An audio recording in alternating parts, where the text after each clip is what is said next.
দুই জেলে পাশাপাশি নদীতে মাছ ধরত। এটা গল্প কিন্তু শিক্ষণীয়।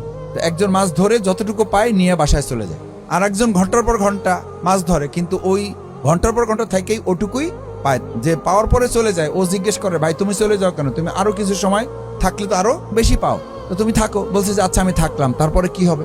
বলছে যে অনেক মাছ বিক্রি করবা। বলছে তারপরে কি হবে? বলছে তারপর তুমি এরকম একটা বাজারের মালিক হবা। বলছে তারপরে কি হবে? বলছে তারপর তুমি গাড়ি বাড়ি মালিক হবা। বলছে তারপরে কি হবে? বলছে তারপর তুমি একজন বড় ব্যবসায়ী নেতা হবা। বলছে তারপরে কি হবে? বলছে তারপরে তুমি একজন ক্ষমতাবান লোক হবা, পাওয়ার তোমার হাতে শক্তি চলে আসবে। বলছে তারপরে কি হবে? বলছে তারপর তুমি রাষ্ট্রটা চালাবা। বলছে তারপরে কি হবে? বলছে তুমি রাষ্ট্রের প্রেসিডেন্ট হয়ে যাবা। বলছে তারপরে কি হবে? বলছে তারপরে তুমি সুখে শান্তিতে বাস করবা। তো বলছে যে এই তারপরে যা শেষ শব্দটা বললেন, ওই সুখে শান্তিতে আমি এখনই আছি। এত ধাপ পার হয়ে আমার সুখী শান্তিতে থাকার দরকার তো নাই। আপনি যেটা লাস্টে বলছেন ওইটা তো এখনই আমাকে আল্লাহ দিয়েছেন, তা আপনি শেষমেশ ঘুরাই ফিরে যে পর্যন্ত আমার নিয়ে ঠেকাইছেন সেটার নাম কি?